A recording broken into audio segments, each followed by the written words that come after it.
ಜಗತ್ತಿನ ಎಲ್ಲ ಸರ್ವಶ್ರೇಷ್ಠ ಸಾಧನೆಯ ತಾಯಿ ಯಾವುದೆಂದರೆ ಶಿಸ್ತು. ಶಿಸ್ತು ಅಂದರೆ ನಾವು ಮಾಡುವ ನಿರಂತರ ಒಳ್ಳೆಯ ಅಭ್ಯಾಸಗಳು ಆಗಿವೆ. ನನ್ನ ದಿನನಿತ್ಯದ ಚಟುವಟಿಕೆ ನನಗೆ ಒಳ್ಳೆಯದನ್ನು ಮಾಡುತ್ತಿದ್ದು ಅದು ಸಮಾಜಕ್ಕೂ ಪೂರಕವಾಗಿದ್ದರೆ ಅದು ಉತ್ತಮ ಹವ್ಯಾಸ ಎನಿಸಿಕೊಳ್ಳುತ್ತದೆ.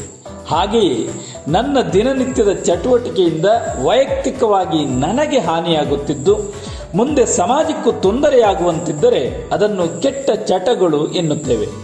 ಇಂದಿನ ಕಾಲಘಟ್ಟದಲ್ಲಿ ಧೂಮಪಾನ, ಮದ್ಯಪಾನ, ಡ್ರಗ್ಸ್ ಮುಂತಾದ ಕೆಟ್ಟ ಚಟಗಳ ಜೊತೆಗೆ ನಮ್ಮ ವೈಯಕ್ತಿಕ ಬದುಕಿಗೂ ಹಾಗೂ ಸಮಾಜಕ್ಕೂ ಮಾರಕವಾದ ಚಟ ಎಂದೇ ಹೇಳಬಹುದಾದದ್ದು ಅತಿಯಾದ ಮೊಬೈಲ್ ಬಳಕೆಯ ಚಟ. ಆತ್ಮೀಯ ಸ್ನೇಹಿತರೆ, ಧನು ಭಾರತ ಯೂಟ್ಯೂಬ್ ಚಾನಲ್ಗೆ ಸ್ವಾಗತ ಸುಸ್ವಾಗತ. ಹಿಂದಿನ ವಿಡಿಯೋದಲ್ಲಿ ಅತಿಯಾಗಿ ಮೊಬೈಲ್ ಬಳಕೆಯಿಂದ ಆಗುವಂತಹ ತೊಂದರೆಗಳ ಸಮಸ್ಯೆಗಳೇನು, ಬಾಲ್ಯವನ್ನು ಕಸಿದು ಶಿಕ್ಷಣವನ್ನು ಕಂಗೆಡಿಸಿ ಪೋಷಕರ ನಿದ್ದೆಗೆಡಿಸುತ್ತಿರುವ ಆಧುನಿಕ ರಾಕ್ಷಸ ಈ ಮೊಬೈಲ್ ಹೇಗೆ ಎಂಬುದನ್ನು ತಿಳಿದುಕೊಂಡಿದ್ದೇವೆ. ಹಾಗಾದರೆ ಬನ್ನಿ, ಇಂದಿನ ಈ ವಿಡಿಯೋದಲ್ಲಿ ಮೊಬೈಲ್ ಚಟದಿಂದ ಹೊರಬಂದು ಉತ್ತಮ ಭವಿಷ್ಯವನ್ನು ರೂಪಿಸಿಕೊಳ್ಳುವ ಬಗೆ ಹೇಗೆ ಎಂಬುದನ್ನು ತಿಳಿಯೋಣ ಬನ್ನಿ. ಮಕ್ಕಳು ಬಾಲ್ಯದಲ್ಲಿ ಕ್ರಿಯಾಶೀಲರಾಗಿದ್ದು ಶಿಕ್ಷಣದಲ್ಲಿ ಶ್ರದ್ಧೆ ಹಾಗೂ ಏಕಾಗ್ರತೆಯನ್ನು ಸಾಧಿಸಿ ಈ ದೇಶದ ಹಾಗೂ ಜಗತ್ತಿನ ಸಂಪತ್ತಾಗಲು ಅಗತ್ಯವಾಗಿ ಮೊಬೈಲ್ ಎಂಬ ಮಾಯೆಗೆ ಸಿಕ್ಕಿ ಹಾಕಿಕೊಳ್ಳದಿರುವುದೇ ಉತ್ತಮ. ಇಂದು ಜಗತ್ತಿನ ಯಾವುದೇ ಕ್ಷೇತ್ರದ ಸಾಧಕರನ್ನು ನೀವು ಪಟ್ಟಿ ಮಾಡಿಕೊಂಡು ಅವರ ಜೀವನವನ್ನು, ಅವರು ಬೆಳೆದು ಬಂದ ದಾರಿಯನ್ನು ಗಮನಿಸಿ ನೋಡಿ. ತಾವು ಮಾಡಬೇಕಾದ ಕೆಲಸದ ಬಗ್ಗೆ ಶ್ರದ್ಧೆಯಿಂದ ದುಡಿದಿದ್ದಾರೆಯೇ ಹೊರತು ದಿನದ ಅಷ್ಟೂ ದಿನಗಳನ್ನು ಸ್ಮಾರ್ಟ್ ಫೋನ್ನಲ್ಲಿ ಕಳೆದಿದ್ದರೆ ಅದು ಸಾಧ್ಯವಿತ್ತೆ? ಖಂಡಿತ ಇಲ್ಲ, ಸಾಧ್ಯವೇ ಇರಲಿಲ್ಲ. ಇದಕ್ಕೆ ಸಂಬಂಧಪಟ್ಟಂತೆ ಒಂದು ಉದಾಹರಣೆಯನ್ನು ಗಮನಿಸುವುದಾದರೆ, ಇಂದು ಭಾರತ ಕ್ರಿಕೆಟ್ ತಂಡದ ಬ್ಯಾಟಿಂಗ್ ಬೆನ್ನೆಲುಬಾಗಿರುವ ಹಾಗೂ ಯಾವುದೇ ಕ್ರಮಾಂಕದಲ್ಲೂ ಬ್ಯಾಟ್ ಮಾಡಲು ಸಿದ್ಧ ಇರುವ ಕೆಎಲ್ ರಾಹುಲ್ ಎಂಬ ಬ್ಯಾಟಿಂಗ್ ಮಾಂತ್ರಿಕ ಮಂಗಳೂರಿನ ಕೆನರಾ ಹೈಸ್ಕೂಲ್ನಲ್ಲಿ ಓದುತ್ತಿದ್ದ ದಿನಗಳು.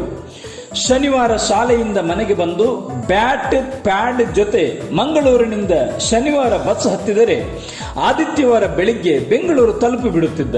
ಬೆಳಗ್ಗೆಯಿಂದ ಸಂಜೆಯವರೆಗೆ ಬೆಂಗಳೂರಿನಲ್ಲಿ ಬ್ಯಾಟಿಂಗ್ ಅಭ್ಯಾಸ ಮಾಡಿ ಮತ್ತೆ ರಾತ್ರಿ ಬಸ್ ಹತ್ತಿ ಮಂಗಳೂರು ತಲುಪುವಾಗ ಸೋಮವಾರ ಬೆಳಿಗ್ಗೆ ಆಗುತ್ತಿತ್ತು. ಮತ್ತೆ ಆ ಕೂಡಲೇ ಶಾಲೆಗೆ ಹೋಗಿ ಬಿಡುತ್ತಿದ್ದ. ಒಂದು ವೇಳೆ ಇವತ್ತು ವೀಕೆಂಡ್ ಎಂದು ಮೊಬೈಲ್ ಹಿಡಿದು ಕೂತು ಬಿಡುತ್ತಿದ್ದರೆ ಭಾರತ ತಂಡಕ್ಕೆ ಕೆಎಲ್ ರಾಹುಲ್ ಎಂಬ ಕಲಾತ್ಮಕ ಆಟಗಾರ ಸಿಗುತ್ತಿರಲಿಲ್ಲ. ಇಂದು ಪೋಷಕರು ಮಾಡುವ ಬಹಳ ದೊಡ್ಡ ತಪ್ಪು ಯಾವುದೆಂದರೆ, ಮಕ್ಕಳಿಗೆ ಯಾವುದು ಆಸಕ್ತಿ ಇದೆಯೋ ಅದನ್ನು ಮೊಬೈಲ್ನಲ್ಲಿ ನೋಡಲು ಪ್ರೋತ್ಸಾಹಿಸುತ್ತಿದ್ದೀರಿ. ಅದರ ಬದಲಾಗಿ ಅವರಿಗೆ ಆಸಕ್ತಿ ಇರುವ ವಿಷಯವನ್ನು ಅಭ್ಯಾಸ ಮಾಡಿಸಿ. ಆಗ ಆ ಮಕ್ಕಳು ಅದರಲ್ಲಿ ಅದ್ಭುತವಾದ್ದನ್ನು ಸಾಧಿಸಬಹುದು. ಒಂದು ವೇಳೆ ಕೆಎಲ್ ರಾಹುಲ್ನ ಪೋಷಕರು ಮಗನಿಗೆ ಕ್ರಿಕೆಟ್ ಅಂದ್ರೆ ಇಷ್ಟಪ್ಪ ಅಂತ ಪ್ರತಿ ಪಂದ್ಯಾಟದ ಸಮಯದಲ್ಲೂ ಕ್ರಿಕೆಟ್ ಮ್ಯಾಚ್ ನೋಡಲು ಬಿಡುತ್ತಿದ್ದರೆ ಆಗುತ್ತಿತ್ತೆ? ಖಂಡಿತ ಸಾಧ್ಯವಿರಲಿಲ್ಲ.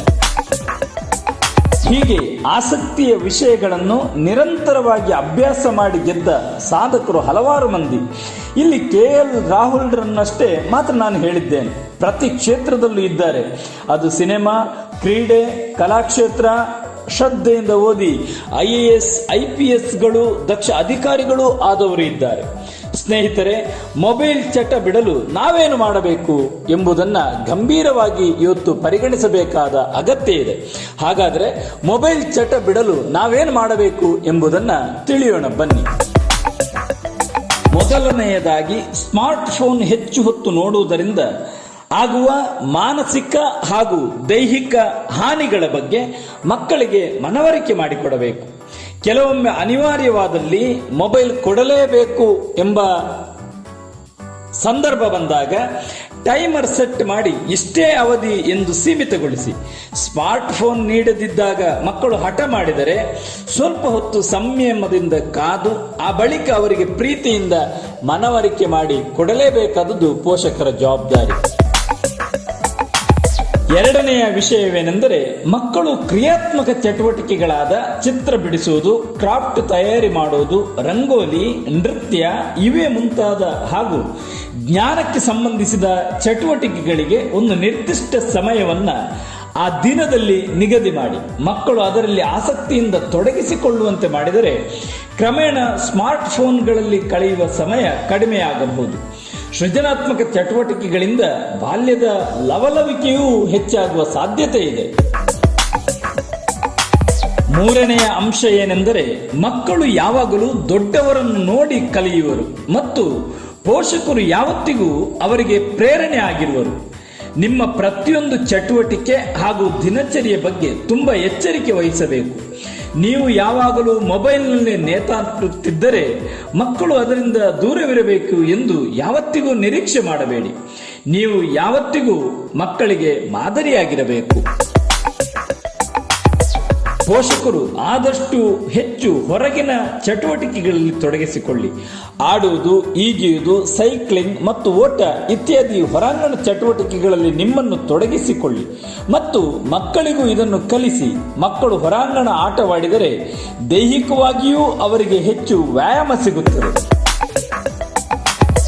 ಐದನೆಯ ವಿಷಯ ಏನೆಂದರೆ ಈಗಿನ ದಿನಗಳಲ್ಲಿ ಎಲ್ಲಿ ಕುಳಿತರೂ ಸ್ಮಾರ್ಟ್ ಫೋನ್ಗಳನ್ನು ಉಪಯೋಗಿಸುತ್ತೇವೆ. ಇದಕ್ಕಾಗಿಯೇ ಮನೆಯಲ್ಲಿ ನೋ ಸ್ಮಾರ್ಟ್ ಫೋನ್ ಝೋನ್ ನಿರ್ಮಿಸಬೇಕು.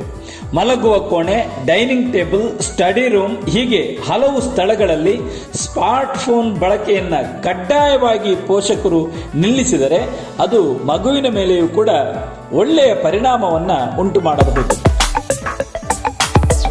ಆರನೆಯ ವಿಷಯವೇನೆಂದರೆ ಮನೆಯಲ್ಲಿನ ವಾತಾವರಣ ಬದಲಾಗಬೇಕು. ಮೊದಲು ಪಾಲಕರು ಮತ್ತು ಇತರ ಹಿರಿಯರು ಸ್ಮಾರ್ಟ್ ಫೋನ್ ಪಕ್ಕಕ್ಕಿಟ್ಟು ಮಕ್ಕಳ ಜೊತೆ ಮನಬಿಚ್ಚಿ ಆಪ್ತವಾಗಿ ಪ್ರೀತಿಯಿಂದ ಮಾತನಾಡಬೇಕು. ಸ್ಮಾರ್ಟ್ ಫೋನ್ ಟೈಮ್ ಕಡಿಮೆ ಮಾಡಿ ಕ್ವಾಲಿಟಿ ಟೈಮ್ ಹೆಚ್ಚು ಮಾಡಿದರೆ ಮಕ್ಕಳು ಬಹಳ ಖುಷಿಯಿಂದ ಮನೆಯಲ್ಲಿ ಇರಲು ಸಾಧ್ಯವಾಗುತ್ತದೆ. ಏಳನೆಯ ಅಂಶವೇನೆಂದರೆ ಬರೀ ಪೋಷಕರಿಗಷ್ಟೇ ಅಲ್ಲ, ಅದೆಷ್ಟೋ ಶೈಕ್ಷಣಿಕ ಸಂಸ್ಥೆಗಳು ತಮ್ಮ ಮೇಲಿನ ಹೊರೆ ತಪ್ಪಿಸಿಕೊಳ್ಳಲು ಪಾಠದ ನೋಟ್ಸ್, ಕಿರುಪರೀಕ್ಷೆ, ಇತರ ಟಾಸ್ಕ್ಗಳನ್ನೆಲ್ಲ ಆನ್ಲೈನ್ನಲ್ಲೇ ನೀಡುತ್ತಿವೆ. ಇದರಿಂದ ಮಕ್ಕಳು ಅನಿವಾರ್ಯವಾಗಿ ಹೆಚ್ಚು ಹೊತ್ತು ಮೊಬೈಲ್ ಮುಂದೆ ಕುಳಿತುಕೊಳ್ಳಬೇಕಾಗುತ್ತದೆ. ಆದ್ದರಿಂದ ಶೈಕ್ಷಣಿಕ ಸಂಸ್ಥೆಗಳು ಆಫ್ಲೈನ್ ಶಿಕ್ಷಣಕ್ಕೆ ಹೆಚ್ಚಿನ ಆದ್ಯತೆ ನೀಡಬೇಕು. ಮಕ್ಕಳಿಗೆ ಸೃಜನಾತ್ಮಕ ಟಾಸ್ಕ್ ನೀಡಿ ಅವರು ಬ್ಯುಸಿಯಾಗಿರುವಂತೆ ಮಾಡಬೇಕು. ಶಾಲೆಗಳಲ್ಲಿ ಓದಿನ ಸಂಸ್ಕೃತಿಯನ್ನು ಹರಡಬೇಕು. ದಿನಪತ್ರಿಕೆ, ಪುಸ್ತಕಗಳು, ಮಕ್ಕಳ ಸಾಹಿತ್ಯವನ್ನು ಮಕ್ಕಳಿಂದಲೇ ಓದಿಸಬೇಕು. ಕೆಲ ಆಸಕ್ತಿದಾಯಕ ವಾಕ್ಯಗಳನ್ನು ಬರೆಸಬೇಕು. ಪಾಲಕರು ಕೂಡ ಶಾಲೆಗಳಲ್ಲಿ ಭೇಟಿ ನೀಡಿ ಆಫ್ಲೈನ್ ಶಿಕ್ಷಣಕ್ಕೆ ಪ್ರೋತ್ಸಾಹ ನೀಡುವಂತೆ ನಿವೇದಿಸಿಕೊಳ್ಳಬೇಕು. ಎಂಟನೆಯ ಅಂಶವೇನೆಂದರೆ ಉದರದ ಆರೋಗ್ಯಕ್ಕಾಗಿ ವಾರಕ್ಕೊಮ್ಮೆ ಅಥವಾ 15 ದಿನಕ್ಕೊಮ್ಮೆ ಉಪವಾಸ ಮಾಡುವಂತೆ ಮಾನಸಿಕ ಆರೋಗ್ಯಕ್ಕಾಗಿ ಮೊಬೈಲ್ ಉಪವಾಸವನ್ನು ಆಗಾಗ ಕೈಗೊಳ್ಳಬೇಕು. ಅಂದರೆ ಸ್ಮಾರ್ಟ್ ಫೋನ್ ಬಳಸದೆ ಇಡೀ ದಿನ ಕಳೆಯಲು ಸಂಕಲ್ಪಿಸಬಹುದು. ಪ್ರಯಾಣದ ಅವಧಿಯಲ್ಲಿ, ಹೊಸ ಪ್ರದೇಶಗಳನ್ನು ನೋಡುವ ಸಮಯದಲ್ಲಿ ಸ್ಮಾರ್ಟ್ ಫೋನ್ ಸಂಪರ್ಕಕ್ಕೆ ಮಾತ್ರ ಸೀಮಿತವಾಗಿದ್ದರೆ ಮಕ್ಕಳು ಪ್ರವಾಸವನ್ನು ಖುಷಿಯಿಂದ ಅನುಭವಿಸಬಲ್ಲವರಾಗುತ್ತಾರೆ. ಇದರಿಂದ ನಿಮಗೂ ಹೆಚ್ಚು ಖುಷಿ ಸಿಕ್ಕಂತಾಗುತ್ತದೆ. ಒಟ್ಟಿನಲ್ಲಿ ಮಕ್ಕಳಿಗೆ ಸ್ಮಾರ್ಟ್ ಫೋನ್ ನೀಡಿ ಕೂರಿಸಿದರೆ ಅವರು ಅದರಲ್ಲೇ ಮಗ್ನರಾಗುತ್ತಾರೆ. ಮಕ್ಕಳಿಗೆ ಅವರ ಬಾಲ್ಯವನ್ನು ಅನುಭವಿಸಲು ಬಿಡಿ. ಮಕ್ಕಳು ಚೆನ್ನಾಗಿ ಆಟವಾಡಲಿ. ಹೊಸ ಹೊಸ ಸೃಜನಾತ್ಮಕ ಚಟುವಟಿಕೆಗಳಲ್ಲಿ ತೊಡಗಲು ಪಾಲಕರು ಮತ್ತು ಶಿಕ್ಷಕರು ಪ್ರೇರೇಪಿಸಬೇಕು. ನಿಸರ್ಗವನ್ನು, ಪ್ರಾಣಿ ಪಕ್ಷಿಗಳನ್ನು ವಾಸ್ತವದಲ್ಲಿ ತೋರಿಸಿ, ಮೊಬೈಲ್ ಫೋನ್ನಲ್ಲಿ ಅಲ್ಲ. ಕಾಲ್ಪನಿಕ ಪ್ರಪಂಚದಿಂದ ಹೊರತಂದು ಪ್ರಕೃತಿಯೊಡನೆ ಮಕ್ಕಳು ಬೆರೆತರೆ ಸಹಾಯಕ ವಿಕಾಸ ಸಾಧ್ಯ. ಸ್ಮಾರ್ಟ್ ಫೋನ್ನಲ್ಲೇ ಮುಳುಗಿದರೆ ಹಿಂಸೆ, ದ್ವೇಷ, ಅಸೂಯೆಯಂತ ಅವಗುಣಗಳಿಂದ ಮಕ್ಕಳ ಮಾನಸಿಕ ಆರೋಗ್ಯದ ಮೇಲೆ ವ್ಯತಿರಿಕ್ತ ಪರಿಣಾಮವಾಗುತ್ತದೆ. ಈ ಸಮಸ್ಯೆ ತೀವ್ರವಾಗಿದೆ ಎಂಬುದೇನೋ ನಿಜ, ಆದರೆ ಬದಲಾವಣೆ ಮನೆಗಳಿಂದಲೇ ಆರಂಭವಾಗಲಿ. ಮೊದಲು ಪಾಲಕರು ಕೂಡ ಸ್ಮಾರ್ಟ್ ಫೋನ್ ಅವಧಿಯನ್ನು ಕಡಿಮೆ ಮಾಡಿ ಮಕ್ಕಳೊಡನೆ ಬೆರೆಯಲಿ, ಆಟ ಪಾಠಗಳನ್ನು ಕಲಿಸಲಿ. ಆಗ ಖಂಡಿತವಾಗ್ಲೂ ಸಮಾಜದ ಬದಲಾವಣೆ ಆಗೇ ಆಗುತ್ತೆ ಎಂಬ ಭರವಸೆ ನನಗಿದೆ. ಆತ್ಮೀಯ ಸ್ನೇಹಿತರೆ, ಇಂಥದ್ದೇ ಆಸಕ್ತಿದಾಯಕ, ಕುತೂಹಲ ಭರಿತ, ನಿಮ್ಮ ಮಕ್ಕಳಿಗೆ ಮತ್ತು ಸಮಾಜಕ್ಕೆ ಪ್ರೇರಣೆಯಾಗಬಲ್ಲ, ಸಮಾಜಕ್ಕೆ ಉಪಯೋಗ ಆಗಬಲ್ಲ ವಿಷಯಗಳನ್ನು ಕೇಳುವ ಕುತೂಹಲ ನಿಮಗಿದ್ದರೆ ಹಿಂದೆ ಧನು ಭಾರತ ಯೂಟ್ಯೂಬ್ ಚಾನೆಲ್ನ ಸಬ್ಸ್ಕ್ರೈಬ್ ಮಾಡಿ ಮತ್ತು ನೋಟಿಫಿಕೇಶನ್ಗಾಗಿ ಬೆಲ್ ಐಕಾನ್ನ ಕ್ಲಿಕ್ ಮಾಡಿ. ಇಂದಿನ ಈ ವಿಡಿಯೋ ನಿಮಗೆ ಇಷ್ಟವಾಗಿದ್ದರೆ ಲೈಕ್ ಮಾಡಿ, ಕಮೆಂಟ್ ಮಾಡಿ, ಹಾಗೆ ಶೇರ್ ಮಾಡೋದನ್ನ ಮಾತ್ರ ಮರಿಬೇಡಿ. ಮುಂದಿನ ವಿಡಿಯೋದಲ್ಲಿ ಮತ್ತೊಂದು ಹೊಸ ವಿಷಯದೊಂದಿಗೆ, ನಿಮಗೆ ಪ್ರಯೋಜನ ಆಗಬಲ್ಲ ಮಾಹಿತಿಯೊಂದಿಗೆ ಮತ್ತೆ ಭೇಟಿಯಾಗೋಣ. ನಮಸ್ಕಾರ.